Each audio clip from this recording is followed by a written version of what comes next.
Obrigado, igreja amada do meu coração. Eu amo muito vocês, estava com muita expectativa, de estar aqui. Estou me recuperando de uma virose, acabei de retornar de uma viagem missionária. Estava com um grupo de 16 jovens na Amazônia, no meio da floresta amazônica lá. Foram 10 dias bem intensos, Atolamos o nosso barco no meio do rio Amazonas, 5 horas da manhã, 5 homens empurrando um barco no meio do rio Amazonas com arraia, peixe elétrico, jacaré, várias coisas, mas pela graça de Deus estou vivo aqui, e crendo por dias sobrenaturais. E antes de eu continuar, antes de entrarmos na palavra, queria agradecer muito aos pastores pelo convite, Os pastores dessa casa são, assim, uma voz profética de Deus na minha vida também. Obrigado por acreditarem em mim, obrigado por me convidarem e darem uma liberdade tão grande. Queridos, vocês me recebem de uma maneira que é impossível não me sentir constrangido com o amor de Deus. Me sinto em casa, me sinto em família. Eu amo muito vocês, amo estar aqui com vocês. Então, muito obrigado. E eu trouxe, um dos meus heróis na fé comigo aqui, o meu melhor amigo. Vem cá, Ti. O meu irmão mais novo, Tiago. Gente, esse menino, vocês não têm noção do que ele representa, para mim. Ele realmente é um herói na fé, é um exemplo para a minha vida, apesar dele ser mais jovem, mais novo do que eu. É alguém que me encoraja, que me ensina, que me anima, e é um homem de Deus tremendo, com uma palavra tremenda, muito forte. Se você já viu ele adorar ou louvar, você sabe do que eu estou falando. Ele é um cara, diferente, assim. Ele tem, eu lembro desde que ele era pequeno, mas eu tenho uma memória, assim, muito nítida dele. Os devocionais dele são muito engraçados. Primeiro que o mínimo de horas que ele passa no quarto dele orando por dia são 3 horas, pelo menos. E eu lembro de chegar, às vezes, da faculdade e estar chovendo e encontrar ele correndo na chuva, e dançando na chuva, e cantando, e não ficava doente. Depois, no quarto dele, gritando. Era 1 hora da manhã, eu acordava, ele estava orando, ele estava tendo visões. Então, é um homem que tem semeado muito, tem viajado também por muitas nações. E eu queria dar a oportunidade dele só de se apresentar e falar algo que está no coração dele, porque é um homem de Deus tremendo, um referencial para mim, e eu creio que ele vai te abençoar também. Boa noite, igreja. Então, é uma honra muito grande poder estar aqui essa noite. É uma honra muito grande poder acompanhar meu irmão. É realmente um exemplo de fé, sabe? Poder estar ao lado dele. Existem muitas lições no espírito, existem muitas lições de quebrantamento e humildade que eu aprendo com o Fi, porque é muito além daqui do palco, sabe, de ministrar. Eu vejo que a vida dele com Deus se baseia num relacionamento, numa intimidade, e isso sempre me constrangeu, ele falou de mim, mas nem é tudo isso, mas ele já fez 3 dias buscando a Deus dentro do seu quarto, sem sair daquele lugar, e eu lembro que isso me impactou muito, não pelo que ele fez, mas pelo anseio que ele tem pela presença de Deus. E eu sinto algo muito forte, sabe, sobre essa casa, muito forte. Desde o momento que nós entramos aqui, o que eu mais sentia nesse lugar é uma dispensação do amor de Deus. Existe um amor tão grande por essa casa. O coração de Deus, eu vejo o coração de Deus se enchendo de alegria pelo que tem acontecido aqui, pastores. Pelo sacrifício que vocês têm feito, pelo preço que vocês têm pago. Eu realmente sinto, desde o momento em que eu cheguei, o coração do Senhor se alegrando com essa casa, o coração do Senhor se alegrando com as reuniões, se alegrando com os sacrifícios. Eu sei que muitas vezes a liderança, os pastores sacrificam a sua rotina, o seu horário, o seu ânimo, o seu físico, e a única coisa que eu sentia era o amor de Deus por esse lugar. Era o coração de Deus se alegrando com essa casa, se alegrando com a vida de vocês, se alegrando com cada vida aqui dentro. E eu sinto que aqui é um resplandecer daquilo que Deus tem para São Paulo e para Osasco. Esse lugar, ele resplandece a presença de Deus. E a palavra de Deus em João diz que a escuridão não pôde vencer a luz, e Jesus é a luz dos homens. E eu acredito, amém, glória a Deus, aleluia. E eu acredito que existe uma luz que está incomodando as trevas lá fora. E as trevas têm tentado resistir de todas as formas, através das finanças, tentando atacar o lugar físico, tentando atacar a saúde, pessoas, ou fazendo estratégias para mexer com a casa de Deus. Mas essa luz, ela tem brilhado de uma forma que as trevas não poderão resistir. Aleluia, e eu acredito que essa luz tem destrancado e aberto os olhos daqueles que o coração de Deus, ele anseia para se mostrar, ele anseia se revelar. Então, é uma honra poder fazer parte disso, é uma honra poder estar nesse lugar. E se você frequenta esse lugar, se sinta honrado e lisonjeado de participar do povo de Deus, junto com esses pastores maravilhosos. Amém. Amém. Falei para vocês. Sensacional. Mas, queridos, é muito bom estar na casa de Deus, é muito bom estar em um tempo como esse profético. O tema que vocês escolheram é algo muito profundo e muito profético, porque é algo que Deus tem falado para mim no lugar secreto, né? Deus tem me perguntado: Felipe, e se a igreja decidir viver de maneira intencional, onde todos os seus atos, todos os seus pensamentos, todos os seus sentimentos, tudo o que acontece, existe uma intenção por trás disso? E Deus tem nos desafiado, queridos, como igreja, a nós entendermos a importância de não desperdiçarmos o nosso tempo. E eu gostaria de te fazer uma pergunta: que valor tem o seu tempo para você?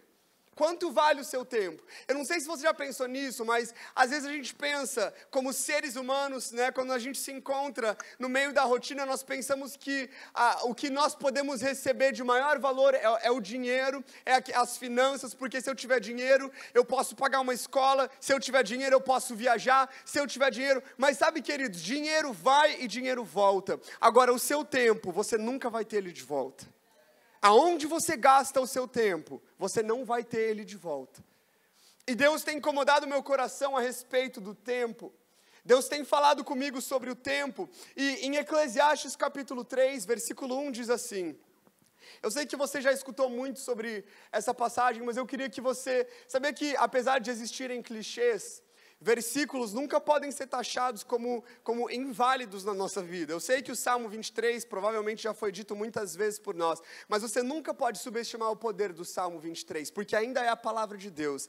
Eclesiastes capítulo 3, versículo 1 diz assim: para tudo há uma ocasião certa, há um tempo certo para cada propósito debaixo do céu. E Salomão está nos dizendo aqui que existe tempo para todo propósito, ou seja, todo propósito tem um tempo. Então, pessoas que dizem que não tem tempo para Deus são pessoas que na verdade não têm propósito.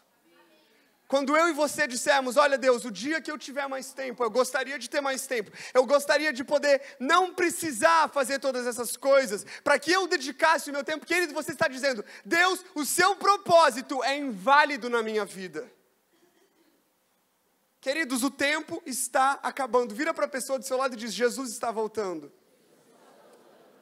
Eu tenho tido o privilégio de, como já foi dito aqui nessa noite, de viajar, enfim, de conhecer alguns lugares pela misericórdia e pela graça de Deus. Mas, queridos, a cada lugar que eu vou, cada pessoa, cada ministério, cada criança que eu converso, eu percebo que Jesus está mais perto. Jesus está muito perto. O meu avô me dizia desde que eu era pequeno: Felipe, Jesus está perto. E hoje o meu avô continua me dizendo: Jesus está mais perto. E eu estou aqui para dizer para você, eu não sei se você já ouviu isso, eu não sei o que você pensa, mas Jesus de fato está retornando. É inevitável você dizer, você não pode me dizer: cadê a sua base bíblica? Jesus disse que o tempo está próximo. O apóstolo Paulo disse que estamos vivendo o fim dos tempos. João diz que de repente Jesus vai aparecer. Jesus está retornando. Se Jesus está retornando, e nós temos pouco tempo para realizar o nosso propósito até que Ele volte, o que nós estamos fazendo com o nosso tempo que nós não estamos dedicando ele ao Senhor? Aonde está indo a intencionalidade da nossa vida com o nosso tempo? E querido, eu não estou te dizendo que você precisa parar de trabalhar, né, como a igreja de Tessalonicenses. Eles começaram a falar: meu Deus, se Jesus está voltando, eu não preciso mais trabalhar. Pediram demissão do emprego, gastaram todo o dinheiro e ficaram esperando Jesus voltar. Não é isso que eu estou falando. precisa existir sabedoria, mas o que eu estou dizendo é, não deixe hoje de cumprir o seu propósito. Sabia que o chamado de Deus, a gente fala muito sobre chamado, eu tenho 25 anos, mas desde que eu tinha 1 ano de idade, 0 anos de idade, eu já tinha um chamado de Deus na minha vida para aquela época. A cada dia existe um chamado de Deus nas nossas vidas. Eu estava conversando com uma criança, no meio da floresta amazônica, uma criança de 4 anos, e eu falei, é uma criança muito inteligente, muito engraçada, né? Ela me chamava de Pastor Jefferson, porque ela dizia que esse era o meu nome, a minha mãe errou, né? E não deveria ter me nomeado Felipe, porque o meu nome é Pastor Jefferson, e eu fui enganado a minha vida inteira, porque ela tinha certeza que o meu nome era Pastor Jefferson. Então ela falou, Pastor Jefferson, era um menininho muito fofinho, assim, com uma franjinha bem bonitinha. Ele falou, Pastor Jefferson, o que você acha de Jesus? Daí eu falei, como assim, o que você acha? Daí ele falou, você acha que Jesus está voltando, Pastor Jefferson? Eu falei, por quê? Daí ele falou, porque eu estou vendo os pés de Jesus nas nuvens. Queridos, quando você ouve isso de uma criança de 4 anos de idade, no meio da floresta amazônica, que te chama de Pastor Jefferson, Jesus realmente está voltando. É muita coisa, são muitos sinais. Mas sabe, queridos, uma criança de 4 anos que já está vivendo o propósito, ela despertou algo dentro de mim que talvez um profeta de 50 anos não despertaria. Existe um propósito, independente da sua idade, independente da época de vida, independente se você é um pastor, ou um homem de negócios, ou um estudante para o vestibular, ou se você está na 4ª série, na 3ª série, se você é um jovem, se você é um filho de pastor, se você é um órfão, não interessa, para todos nós. O Salomão diz, para todos existe um propósito debaixo do sol. Agora, para aqueles que dedicarem o tempo ao Senhor. E eu queria falar nessa noite sobre como nós entregamos o nosso tempo ao Senhor. Queridos, desculpa se eu estiver falando muito rápido ou não, enfim, né? Mas que Deus tenha misericórdia de nós, amém? Não fez sentido nenhum o que eu falei, mas lembra que eu falei para vocês que eu estou me recuperando de uma gripe, então a minha cabeça já é meio maluca, mas agora ela está um pouquinho mais. 1 Reis, capítulo 19, vamos para a Bíblia que daí a gente não erra. 1 Reis, capítulo 19. 1 Reis, capítulo 19, enquanto você abre, voltando na questão do tempo, lembra que uma vez Jesus disse que nós não podemos servir a 2 senhores, e Jesus está falando sobre o Senhor Jesus Cristo, e Ele está falando sobre Mamon, que é o dinheiro. Jesus está dizendo, você não pode dividir o seu tempo com Deus ou com o dinheiro.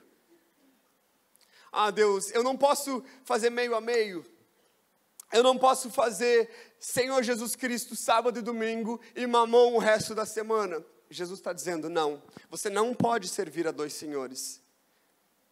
Ou você entrega o seu tempo a Deus, ou você entrega a Mamon.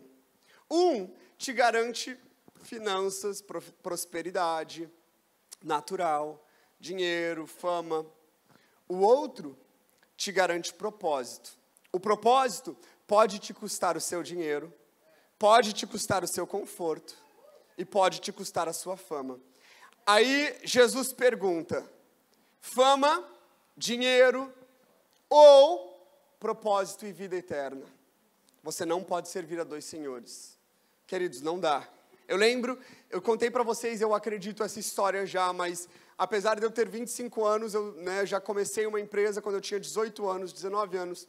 Senhor, pela graça de Deus, enfim, eu fazia vídeos para... Não tem tempo de contar todo o testemunho, mas eu comecei... Nunca entendi nada de arte na minha vida inteira. Era a pior criança lá para pintar quadros. Eu lembro que tem um quadro que eu pintei uma tartaruga, mas eu comecei pela cauda da tartaruga, aí não coube a cabeça da tartaruga no quadro. Aí é um quadro de uma tartaruga sem cabeça. Era nesse nível, então eu não era um artista nato, né? Assim, um Leonardo da Vinci desde a infância. Mas quando eu cheguei aos meus 18 anos, eu estava morando nos Estados Unidos, voltei para o Brasil, e eu percebi que a igreja pecava com a mídia.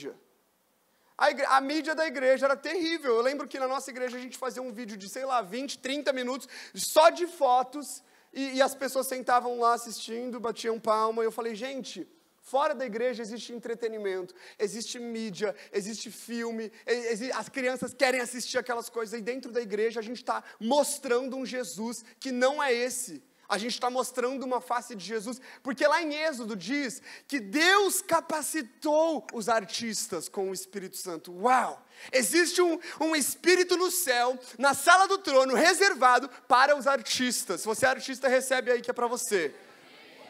E aos meus 19 anos, então, eu comprei uma câmera, juntei dinheiro fazendo de tudo, comprei uma câmera, falei, ok, vou servir a Deus com a minha câmera. Aprendi a tirar foto, não existe desculpa, ai, não sei, ai, preciso de tempo. Querido, você precisa de vergonha na cara para você aprender a fazer as coisas. E eu comecei a trabalhar, fiz um vídeo para a igreja, coloquei no YouTube, um homem de negócios do estado me achou, me ligou, falou, quero fazer um contrato para você. O que você acha de ganhar 6 mil reais por mês? 19 anos, eu falei, o quê? 6 mil reais por mês. Fechado. Fechei o negócio. Na semana seguinte, tinha outdoor meu na cidade. Tinha vídeo meu passando na Globo de Santa Catarina, de propaganda. E começou assim, de repente o dinheiro começou a multiplicar. E eu lembro que quando isso começou a acontecer, o meu primeiro salário eu dei inteiro para a igreja. O meu segundo salário duplicou, eu dei inteiro para a igreja. O meu terceiro salário triplicou e eu dei inteiro. E na época, queridos, não era aquele dar, tipo, eu não quero dar. Eu não encontrava propósito para o meu dinheiro. O que eu ia fazer? Comprar roupa? Para depois a traça levar, ou eu ia investir na vida de um menino, comprar um passaporte para ele, para que ele pudesse fazer uma viagem missionária. E eu comecei a ver a necessidade do reino de Deus, eu falei, Deus, se esse é um talento que o Senhor está me dando, eu estou devolvendo a Ti, eu não quero. Eu nunca quero servir a mamão.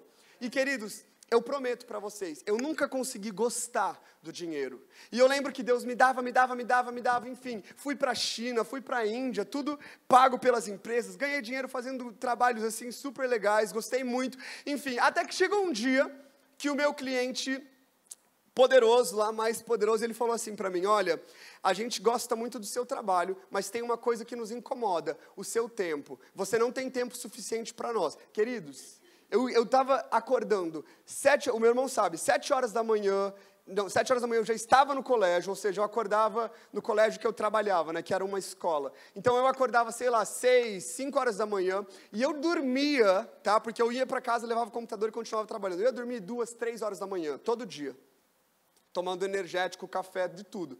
Aí ele chegou e falou, você não está dando tempo suficiente para nós, existe algo que nos incomoda, você dá tempo demais para a sua igreja. E eles disseram assim, uma vez eu tinha levado meu irmão mais velho, que é o pastor de jovens, né, porque ele me ajudava com algumas coisas, ele falou, a gente conheceu o seu irmão, eu consigo ver o seu irmão com uma vocação religiosa, mas eu não vejo em você a mesma coisa. Ah, queridos. Ah, pastor Jefferson. Na hora que ele falou isso, já sobe, né, um fogo do Espírito, você já fala, né, você já sente, você já lembra das trombetas de Apocalipse, os 7 selos, você já fica pensando nos flagelos, nas pragas, brincadeira. Mas daí ele começou a falar e ele falou, é o seguinte, a gente queria te fazer uma proposta de triplicar o seu salário e a gente vai te levar para São Paulo, a gente vai te levar para outros estados, a gente vai te levar e você vai explodir sua empresa. Mas você não pode continuar dedicando o seu tempo à igreja. Queridos, era como se o capeta lá, né, igual com José foi através lá da Potifeia, a mulher de Potifar, ali era uma proposta de emprego materializada na minha frente. Queridos, mas não existiu dúvida, medo, temor no meu coração. Eu falei, obrigado, estou aqui, não trabalho mais para vocês, que Deus te abençoe. E na semana seguinte, eu não fui contratado imediatamente por uma outra empresa, porque você pensa, nossa, o menino fez um sacrifício desse, nossa, Deus vai trazer, 10 vezes mais, como eu vi um pastor falando na TV. Mas não é assim, queridos. Renúncia é renúncia. Sacrifício é sacrifício. Mas, queridos, depois que eu fiz isso, cumpri um propósito. Eu ainda tenho uma empresa, faço trabalhos menores, mas nunca mais como eu fiz daquela maneira. Cumpri um propósito para aquela época, mas hoje existe um outro propósito. Mas nunca trocar o Senhor Jesus Cristo por mamão. Mesmo nós estando em um mundo trabalhando onde existe o dinheiro. Não estou te falando que se você é um homem de negócios, abandona isso. Não é isso que eu estou te dizendo. Mas você pode viver com propósito, intencionalmente, aonde você está. Amém? Palavra de Deus, então. 1 Reis, capítulo 19. Versículo 19, diz assim. É muito legal esse encontro. 2 profetas, né? Um é profeta, o outro ainda não. Gente, é muito louco, porque às vezes a gente lê e a gente não percebe. Mas presta atenção nesse encontro. Então Elias saiu de lá e encontrou Eliseu, filho de Safate. Ele estava arando com 12 parelhas de bois e conduzindo a 12ª parelha. Elias o alcançou e lançou sua capa sobre ele. Eliseu deixou os bois e correu atrás de Elias. Tá, não sei se você percebeu, tá? Pensa você trabalhando, pensa lá você na frente do computador. Do nada entra um velho barbudo dentro da sala do seu trabalho. Ele só entra, joga uma capa, aí você está trabalhando, você para de trabalhar em silêncio, ninguém falou nada até agora, você vai correndo e vem para baixo da capa. Gente, que coisa maluca é essa? Pensam o nível de, quão chapado Eliseu e Elias não estavam com o Espírito Santo naquele momento. Não teve um diálogo, Elias não falou, vem aqui Eliseu. Eliseu estava trabalhando, Elias aparece. Aí eu te pergunto, por que Eliseu saiu e foi atrás da capa? Por que Eliseu saiu e imediatamente correspondeu? Será que é porque, número 1, o chamado não vinha de Elias, mas vinha de Deus? E número 2, Eliseu já tinha ouvido o chamado no lugar secreto. Existe um momento que o chamado vem a público, mas somente quando nós já o escutamos no secreto. Você já parou para pensar que poderiam ter outras pessoas lá arando a terra, e um outro cara podia ter corrido na frente de Eliseu e ido para baixo da capa? Só um escutou. Lembra quando Jesus diz, muitos são chamados, mas poucos escolhidos. Muitos são chamados, mas poucos escolhem. Não é que Deus escolhe poucos, são poucos os que escolhem ouvir o que Ele está dizendo. Mas aqui então, nesse diálogo, sem palavras, aí Eliseu deixou os bois e correu atrás de Elias. Aí ele só diz isso, deixa-me dar um beijo de despedida em meu pai e minha mãe. Disse, e então irei contigo. Aí olha a resposta de Elias, parece a resposta da minha mãe, quando ela me emprestava um Tupperware para eu levar para a escola. Vá e volte.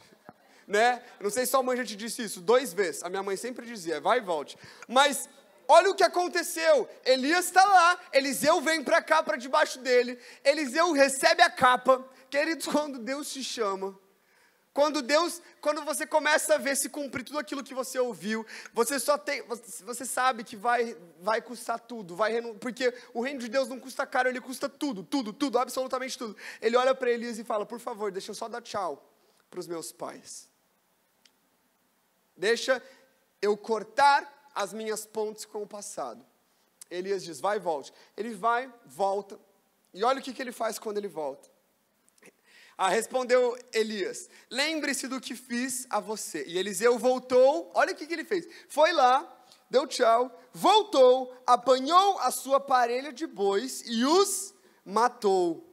Queimou o equipamento de arar para cozinhar a carne e deu ao povo. E eles comeram, depois partiu com Elias, tornando o seu auxiliar. A gente está vendo uma coisa aqui, Deus chama Eliseu no ambiente de trabalho dele. A questão não é onde você está, se você está dentro da igreja ou fora da igreja. A questão é como você está.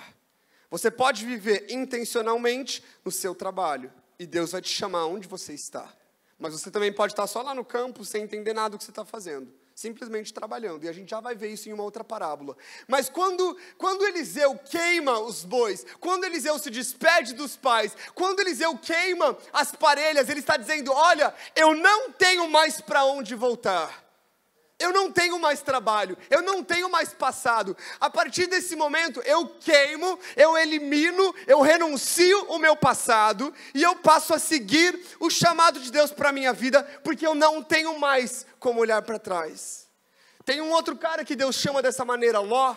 Quando Deus tira Ló de Sodoma e Gomorra, estava sendo queimada a cidade. Agora existe uma mulher que tem saudade do passado. E a mulher de Ló representando a igreja de hoje. Muitas igrejas estão assim. Deus está condenando o passado, está queimando a sodomia, está queimando o pecado, está queimando o velho homem. E a igreja está paralisada em uma estátua de sal, olhando para o passado com saudade do lugar de onde Deus nos tirou. Queridos, muito melhor é o lugar para onde nós estamos indo. Não tenha saudades do lugar de onde Deus te tirou. Não tenha saudade de um relacionamento que te prendeu e Deus te livrou. Não tenha saudade de uma velha vida de pecado. Não tenha saudade de noites escuras onde você fazia coisas que ninguém sabe. Não tenha saudades. Deixa Deus queimar. E Eliseu, então, nós vemos, ele queima, queridos. Ele queima e ele passa a seguir Elias. E é engraçado porque muitas vezes Elias fala, pelo amor de Deus, para de me seguir, moleque. E Eliseu diz, eu não tenho mais para onde ir. eu entreguei tudo o que eu tinha para o Senhor. Eu decidi viver uma vida intencional. Todas as minhas atitudes têm uma intenção. Eu estava no campo de trabalho, trabalhando, mas eu tinha uma intenção. Deus tinha uma intenção através de mim para eu estar lá. Eu estou te seguindo, Elias. Não tem a ver com você, tem a ver com Deus me chamando. E tem uma intenção para eu estar aqui. Não tenho para onde voltar. Só tu tens as palavras de vida eterna, Senhor. Eu não tenho para onde ir. Queridos, eu não sei se vocês tinham noção quando vocês colocaram o tema dessa conferência. Mas eu creio que Deus está pedindo renúncia para muitos de nós aqui. E eu não estou falando que você vai receber uma promessa, que você vai ser um missionário um dia, não é isso. Deus está te falando, viva intencionalmente aonde você está. Isso requer renúncia. E Eliseu passa a seguir Elias. E queridos, talvez você está se encontrando em um lugar hoje onde você diz, olha filho, eu não sei se eu tenho o que oferecer para o Senhor. E durante o louvor, Deus estava trazendo essa palavra ao meu coração. E eu quero acrescentar isso de alguma maneira a essa mensagem. Mas Deus estava trazendo isso ao meu coração. E eu tive uma visão da viúva de Serepta. É uma viúva que o Senhor conduz Elias até ela. E quando Elias vai, ele fala, vai buscar água para mim. Ela vai, ele fala, faz um bolo também para mim. Ela diz, eu não tenho nada. Eu tenho pouca farinha e pouco azeite. Eu ia estar buscando os gravetos, porque eu ia fazer uma sopa para matar a mim e ao meu filho. E Deus começou a me falar que existem pessoas que estão dessa maneira aqui nesse lugar. O seu filho representa o sonho de Deus para a sua vida. A farinha representa a palavra de Deus e o azeite a unção. Você está dizendo, eu não tenho conhecimento da palavra o suficiente. E eu já tentei de tudo, mas eu não tenho unção. O meu filho está morrendo. O sonho de Deus para a minha vida está morrendo. Eu estou fraca, sem forças. Deus está te dizendo que o Espírito Santo está aqui nessa noite, fazendo um milagre para que não falte mais a palavra, não falte mais a revelação e para que não falte mais a unção. Deus está trazendo a transformação. E sabe, queridos, muitas vezes a gente diz, olha Deus, eu não tenho nada, tudo que eu tenho é isso. Uma vez eu estava na Bulgária em 2014, só deixa eu beber água, peraí. Ai, desculpa gente, às vezes eu esqueço de beber água. Mas estava na Bulgária em 2014. Nós fomos numa vila, a Bulgária é um país que tem muitos ciganos. Então tem muitas áreas assim com muitos ciganos, né, bairros. E a gente estava num bairro lá, numa igreja, ministrando, escura, suja, sem luz. As pessoas falavam búlgaro. Então, né, eu aprendi de uma maneira assim, sobrenatural também. O Senhor me capacitou a falar búlgaro. Eu falo até hoje um pouco de búlgaro. Consegui guiar a nossa equipe, pegar direção, orei por pessoas, profetizei em búlgaro.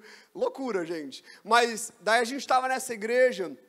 E daí estava lá no louvor, tal, a palavra, eu não preguei, nem fiz nada, mas eu olhei, tinha uma senhora e Deus falou para eu orar com ela, e eu fui orar por ela, coloquei a mão nela e Deus começou a falar sobre a viúva de Serepta, e eu profetizei. Eu falei, olha, você não tinha mais nada, você trouxe tudo o que você tinha para servir a minha vida e a vida dos meus colegas aqui como profetas. Todo o alimento que você tinha na sua casa, daí ela começou a chorar. Eu falei, olha, você trouxe tudo, Deus está te falando. Vai juntar os jarros, porque Deus está vindo com um azeite que não vai acabar. E aquela mulher com tanta fé, ela recebeu aquela palavra.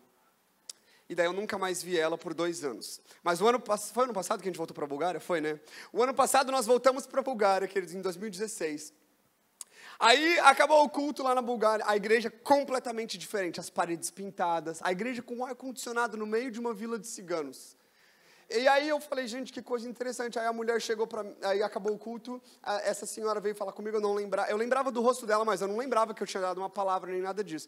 Ela me abraçou e começou a chorar, eu falei, amém, querida, né? Deixa Deus ministrar. Aí ela falou, não, você provavelmente não lembra de mim, mas você orou por mim quando você veio para cá em 2014. E você disse que era para eu voltar para casa, juntar o jarro porque Deus ia trazer azeite.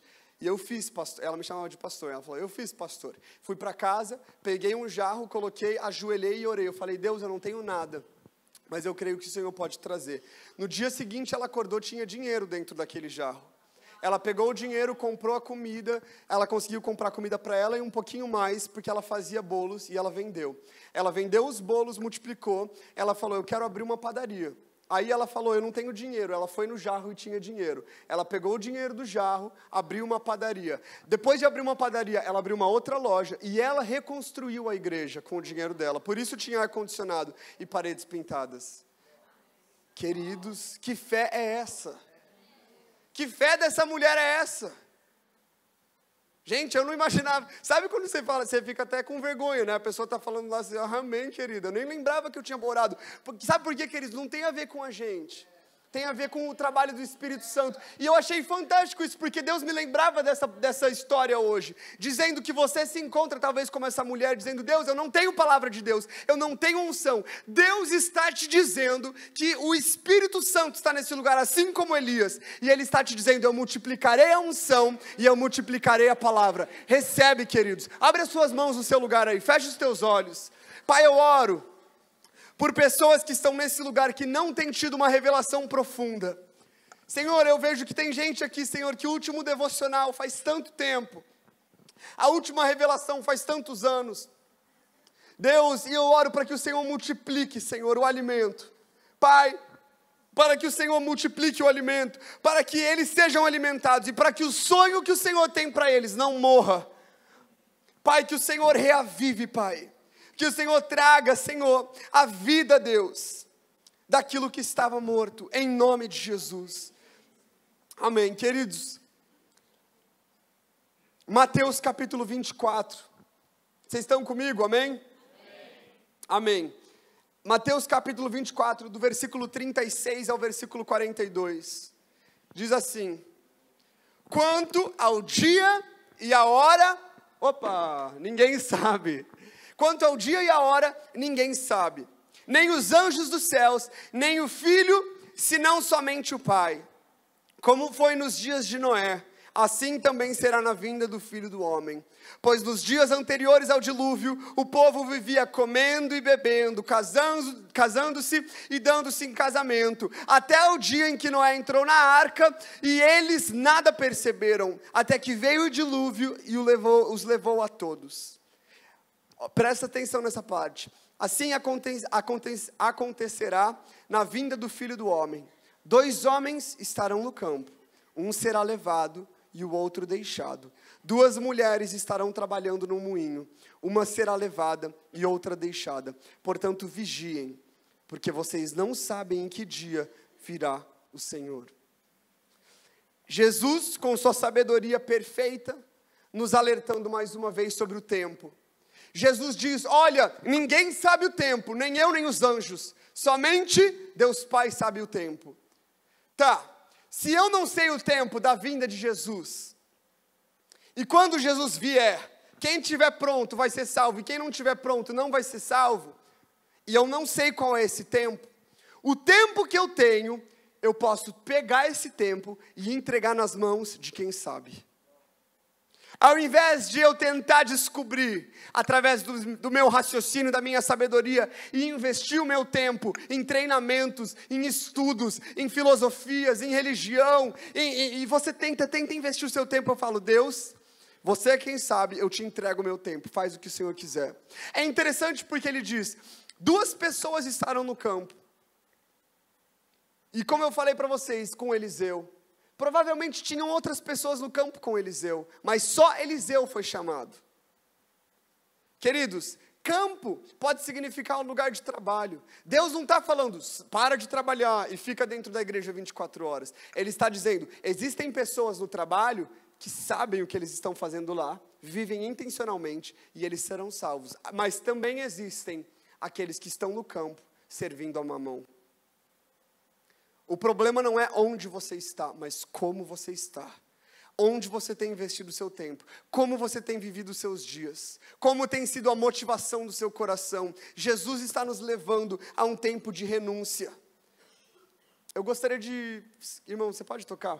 Fazer um fundinho espiritual aí. Amém? Mas, queridos, nós não sabemos qual é o tempo. O nosso trabalho é investir o nosso tempo em quem sabe o tempo. Deus Pai é quem sabe o tempo, é quem conhece o tempo. Deus está nos chamando assim como Eliseu, para no lugar de trabalho, investirmos o nosso tempo no Senhor, para que quando Ele nos chamar, eu estou pronto. Sabe, queridos, às vezes nós jovens escutamos tantas palavras proféticas. Às vezes você marido, você esposa, você pai, já escutou tantas vezes, tantas palavras, mas parece que nunca acontece, nunca chega.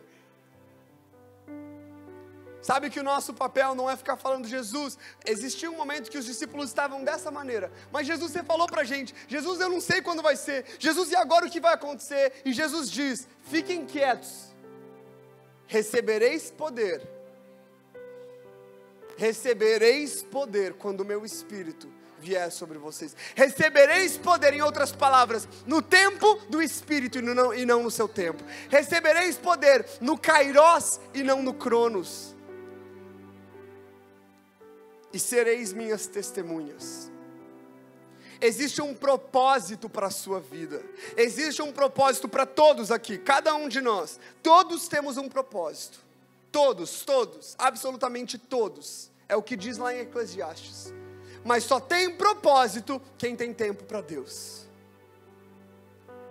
E Deus está te perguntando, aonde está o seu tempo? Aonde você está investindo? Como você está investindo o seu tempo? Deus está nos pedindo renúncia.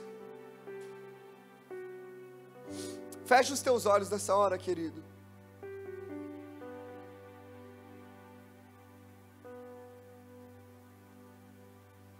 O Senhor está nos pedindo a entregar o nosso tempo a Ele, assim como Eliseu entregou.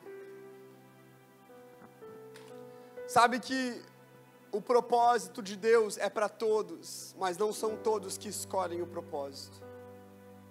Eu lembro de uma história no livro de Juízes, com Gideão estava liderando o povo, e existiam milhares de soldados que estavam com Gideão, e Deus diz, olha Gideão, nem todos esses milhares entendem o propósito, e Deus começou a tirar milhares, e daí Gideão falou, Deus está bom, ele falou, não, ainda tem pessoas aqui que não entendem o propósito, e ele começou a limpar, até que ele chegou a 300 homens, 300 pessoas que estavam vivendo intencionalmente. A vida intencional não é para todos, porque nem todos estão dispostos a viver da maneira como o Senhor está chamando. Amém, querido? Se você fala em línguas nesse momento, começa a levantar um clamor em línguas. Se não, começa a convidar a presença do Espírito Santo nesse lugar. Mas não fica de boca fechada. Vamos chamar a presença de Deus nesse lugar.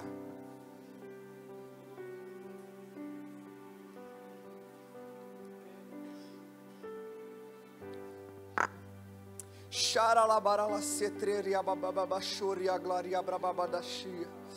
Robrobodo shetriaria brababadasori abrababadasheri abrabalacai. Ruparia brababadasheri abrabadashuri ambrobodosuia. Oh rapapapa xaralarala cloria brabadashetriara labrabadacaia. Queridos, vamos clamar, vamos mais profundo. Jesus nos chama à profundidade. Riplaria choria brababadassuria. Rucluriam brobochusseriam broboria chiziara babá.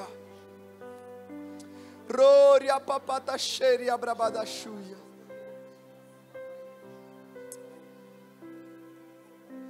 Oria papa chetriara labadacaia.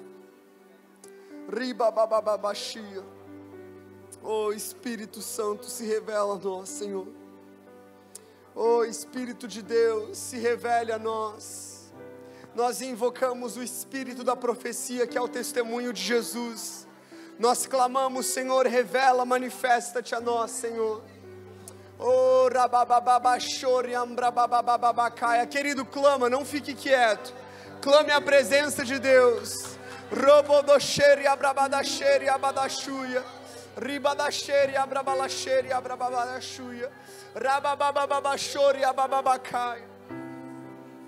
Rubabababasheri abrababadasori abadacaia. Amém, querido, fique em pé no seu lugar, abre as suas mãos, continue a clamar. Nós precisamos ir mais profundo nessa noite. Nós precisamos ir mais profundo nessa noite. Abra as suas mãos, clame pela presença de Deus. Oh, o Senhor Jesus está se revelando. O Senhor Jesus está se revelando a nós. Ripa palaria babababababa choria brabada cheia. Rabababacaia. Rubobocheria brabababacaia. Rubabababababacheria brababada choria balacaia. Oh Espírito Santo, vem, Senhor. Vem Espírito Santo, vem Espírito Santo. Vem Espírito Santo, vem Espírito Santo. Vem Espírito Santo, vem neste lugar. Oh Espírito de Deus, vem. Vem, Senhor, nós queremos. Vem, Senhor, revelar-nos Jesus. Vem Espírito Santo. Vem Espírito Santo. Oh rabababababababacheria brabababacaia. Oh rababababababacheria brabababababacoria babababacaia. Oh rabababababacheria brababababacoria. Oh, rabababababachoria babababacaia.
Apocalipse capítulo 19, no versículo 10 diz que o testemunho de Jesus é o espírito da profecia.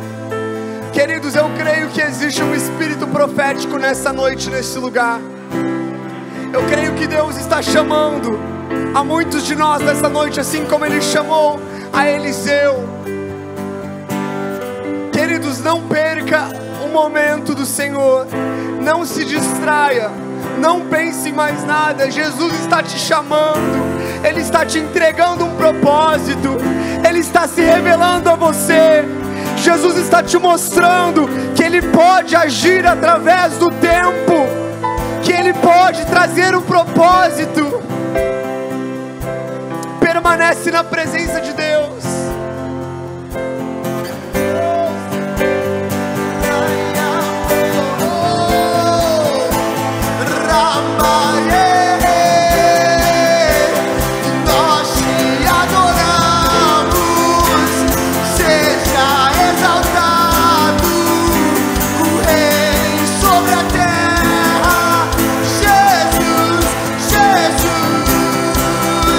Oh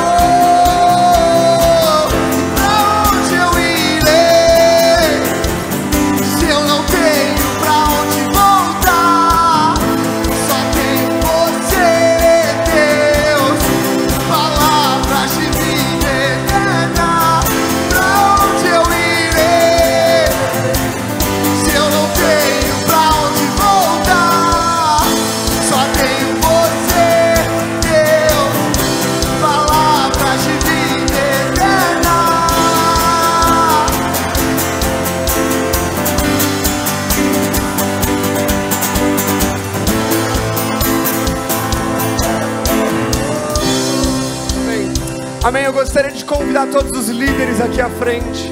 Se você é um líder aqui nessa casa, eu gostaria de te chamar aqui à frente. Pode ser um líder de algum ministério, ou os interns também podem vir aqui à frente. Se você faz o interns, vem aqui à frente. Abre as suas mãos, o Senhor está falando, o Senhor está se revelando. Eu sinto uma palavra de Deus para a liderança. Fica com os teus olhos fechados. Vem mais para frente para caber todo mundo. Se você é um líder na casa, o Espírito de Jesus está se revelando a nós nessa noite. Existe esperança, existe propósito. Alguns aqui, eu sinto que nessa noite você sentiu, Deus, parece que eu estou fazendo tudo errado. Senhor, parece que eu estou investindo meu tempo completamente errado. Senhor, eu acho que eu estou com o entendimento errado. E eu vejo Deus dizendo tão claramente que existe um propósito certo, no tempo certo. E Ele está revelando qual é o propósito deste momento. Eu sinto que vocês, como líderes, têm passado por um tempo de turbulência. Um tempo de turbulência onde parece que vocês fazem. E vocês já estão pensando, vocês estão nessa conferência, mas já pensando no que vai acontecer depois. E como vocês vão resolver, como eu vou atender, como é que eu vou fazer isso, como é que eu vou salvar, Senhor. E o Senhor falava nessa noite: portanto não se preocupem com o amanhã, pois o amanhã trará as suas próprias preocupações. Basta a cada dia o seu próprio mal. E eu via Deus dizendo: viva intencionalmente hoje, não se preocupe com o amanhã. Não se preocupe com o que aconteceu ou com o que está acontecendo. Existem flechas que foram atiradas contra alguns de vocês. Alguns de vocês, nesse mês que acabou de passar, palavras foram ditas sobre a sua vida, sobre o seu caráter, sobre a sua índole.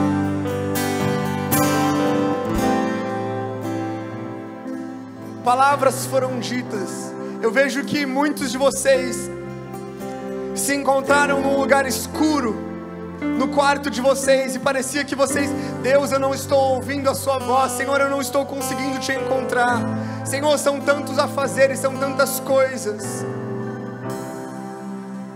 O Espírito Santo está conduzindo vocês a um lugar onde vocês não se preocupam. O Senhor está dizendo: eu tenho para vocês pastos verdejantes e águas tranquilas. Ainda que eu ande no vale da sombra e da morte, não temerei, pois o Senhor está comigo. O Senhor está tocando, queridos, sintam o toque do Senhor. Ele está tocando, Ele está falando. Deus está agradado com a liderança dessa casa. Vocês não erraram, vocês não estão errando, mas o Senhor está separando, assim como Ele separou os valentes de Davi, assim como Ele separou os 300 homens de Gideão. Existe uma peneira que está passando nessa igreja. E até mesmo vocês que estão aqui na frente, alguns de vocês pensaram se vocês realmente estavam no lugar certo. Existe uma peneira. Você pode ou não fazer parte do que Deus está fazendo, mas você não pode continuar com o coração dividido. Existe uma peneira, existe um filtro, é um momento de transição nessa casa. Eu vejo uma multiplicação muito grande que está para acontecer, mas antes dela, eu quero falar isso com amor. Não estou falando sobre uma pessoa específica, mas eu estou falando sobre algo espiritual. Deus está separando o joio do trigo, porque a colheita vai ser grande.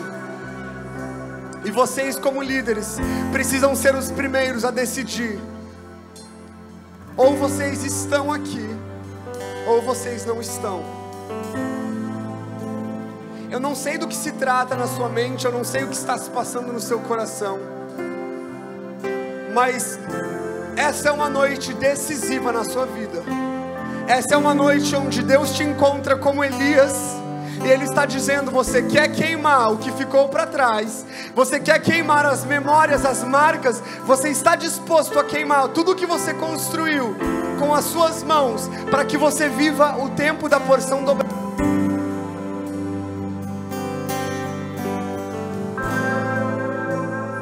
Deus está perguntando, Deus está sondando os corações da liderança. Fecha os teus olhos, queridos.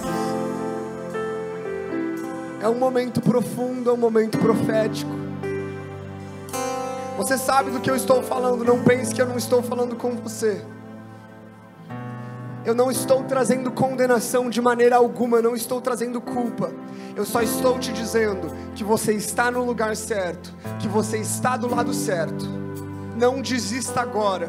Você caminhou tanto já, você persistiu tanto, não é hora de você desistir.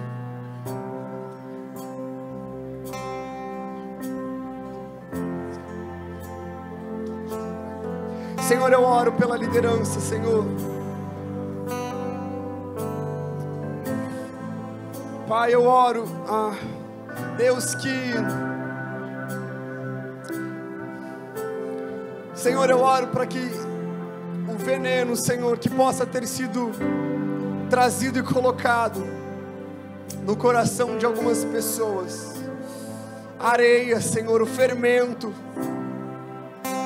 eu oro para que o Senhor separe isso nos corações nessa noite. Deus, eu oro para que o Senhor limpe. Eu oro por uma metanoia, Senhor, uma transformação na mente.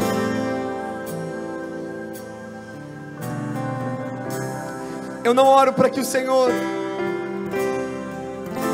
segure todas as pessoas neste lugar, mas eu oro para que os 300 não desistam, para que os valentes não se acovardeiam, Senhor, que eles permaneçam. Eu oro, eu abençoo esta casa, Senhor, como uma casa que carrega o Teu favor, uma casa de multiplicação, uma casa de visão. A visão de alguns de vocês está embaçada. Deus está dizendo: não veja de maneira embaçada o que eu já tornei claro. Deus está limpando, existe colírio, existe limpeza, existe transformação. Senhor, em nome de Jesus, que a Tua unção, Senhor, se apodere dessa liderança, que o Teu poder, que a Tua força, Senhor, que a Tua mão direita esteja sobre eles.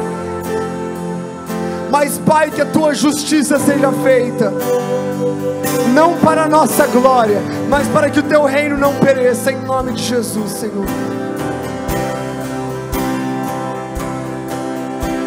Aquele que vem virá e não tardará.